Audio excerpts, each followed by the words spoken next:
Hey guys, JC Smith here again.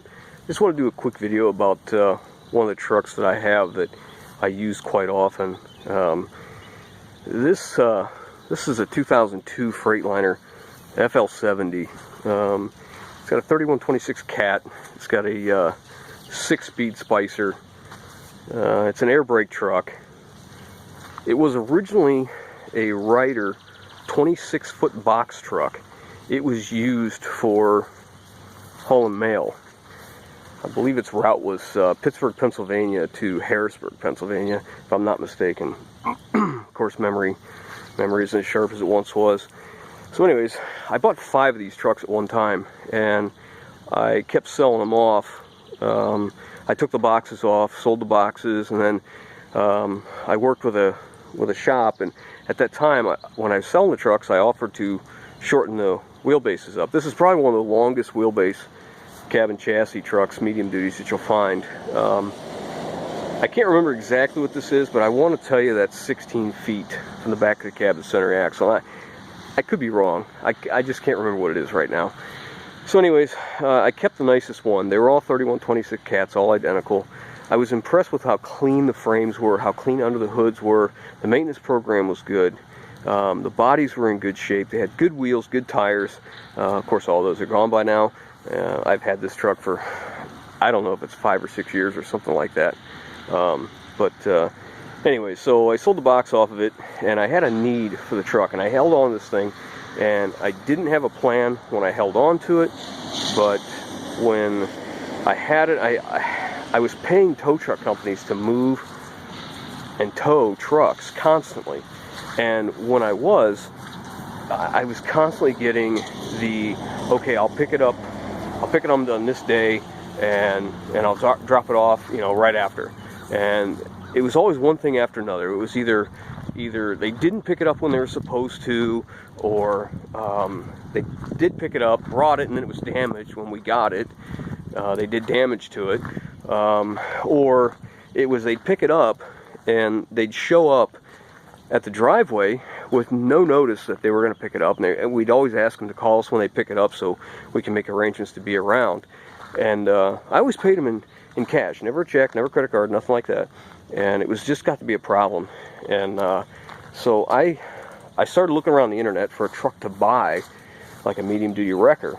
Well, with regulations, permits, insurance and all that stuff, it was just ridiculous to get a wrecker. And a wrecker is only good for one thing: towing. That's it. And I kept telling myself there's got to be a better way. So I came up with the idea of this bed. Now this bed is 20 foot flat right there to that bend, and then a 7-foot dovetail. And then each one of them ramps, I believe, if memory's right, it's 6 foot long. So I designed this bed. It's 3-inch C-channel of the cross members, and then 4-inch main channel. And the way I wanted this was so I could take it off this truck later and put it on another truck. So it is not welded to my truck frame. Every cross member on the main frame has a 4-inch C-channel. It comes down and it's bolted every single place. So when the time comes that this truck is, beyond its use for me, or it's time to go something different, I'll be able to take this bed off and put it on the next truck. Now, one of the reasons I wanted to keep this truck is this was originally, this chassis was a 32,000 pound chassis, but when Ryder ordered this truck, it was derated to 25,950. So what that means to me is it has a 20,000 pound rear axle and 12,000 pound front axle with air brakes. And being it's under 26,000, I don't have to have IFTA, I don't have to have a DOT number. This is a private vehicle. I use it for myself. I don't use it for a company or a business. This is just for me, for whatever I want to haul. So I wanted to keep it as, just private commercial insurance, which is kind of a contradiction in terms there, but that's the way it is. That's the way Ohio's laws are. So, and also I wanted air ride, and all these trucks are air ride. So this truck was the one that I kept. It had the lowest miles, the best condition. So I designed a bed, like I said, and so from this point down, you see this slope. This is 15 degrees. This is not a very steep angle. I can put, my brother has a 2000, geez, I think it's a 2011, 2009 Chevy Impala.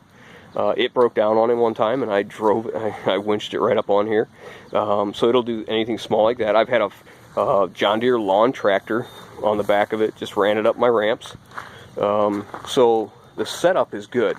And of course I put these nice big ramps on, and all the lights are LEDs, and you see what this is. I mean, that's super bright backup lights. I did the same thing in the bulkhead. The reds are obviously stop, turn, tail. The amber are actual, oh geez, I'm kind of drawing a blank here. They're flashers. I can't even think of it right now. But and then the course clear ones are backups. They're kind of like beacon lights or caution lights. I can't remember what we call them damn things anyways. But anyway, and then I put a 2-inch receiver. The 2-inch receiver is 4 feet long. It goes way underneath here. The whole back of this truck is a piece of C-channel. This whole entire piece right here, from the top here to the bottom, is one solid piece of C-channel. So it's good and stiff. I've never ever bent anything on the back of it. We designed these in to be kind of stiff legs. So if we were loading something heavy, we'd drop the airbags and we could pull the pin, drop the leg down, and get us a little more support so we didn't twist the bed. I gotta tell you, I've never twisted the bed, and I've never used them. They're probably frozen there now because I forgot about them for so long. But I'm almost embarrassed to tell you this, but when I first built it, I was going to put a truck on it, and I was so paranoid that I was going to distort it, twist it, something like that, that I put these legs down one time. I guess that's not true. I did use them once. And I went to go load the truck, and when I tell you what the truck was, you're probably going to laugh at me. It was a 2006 F350 with a 6-liter crew cab short bed. I don't know. They were there. I was worried. It was new. But since then, I've never used them. But like I said, we use this thing for everything. It's got I think it's an 8,000-pound Warren winch. It's electric. It's not hydraulic.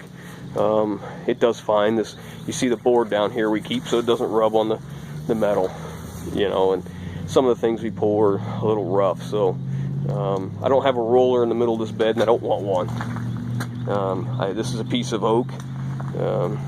It works well. It's always worked well. And I just leave it there, keep it strapped on. It's fine. We got some straps here, some pieces of metal we use. There, you can see there, all the holes are drilled so we can lay them back. Because I've had box trucks, well, let's call them cabin chassis because the boxes were removed, equally as long as this truck. I mean, 24 foot from the back of the cab to the end of the frame on this truck. And I'm going to try and insert some pictures of some of the trucks we've moved with this. But again, what a great truck. It's been fantastic. Like I said, this bed has been on here for I can't remember if it's 5 or 6 years. We hung these big aluminum toolboxes on here, and you know, of course they're full because that's how it works. But what a good truck.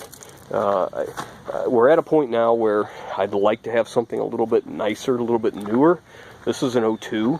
I think in the last 5 or 6 years I put a total of like 14,000 miles on it. So we don't put a lot of miles on it. And the tires are, you know, the tires that were on it were gone. They were mediocre at best.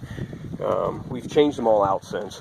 You know, as I bought a truck that had really nice tires, I'd take them off and put it on this. But strobes, there you go. That's what it is. These, now that I can think straight, are the orange ones are strobes.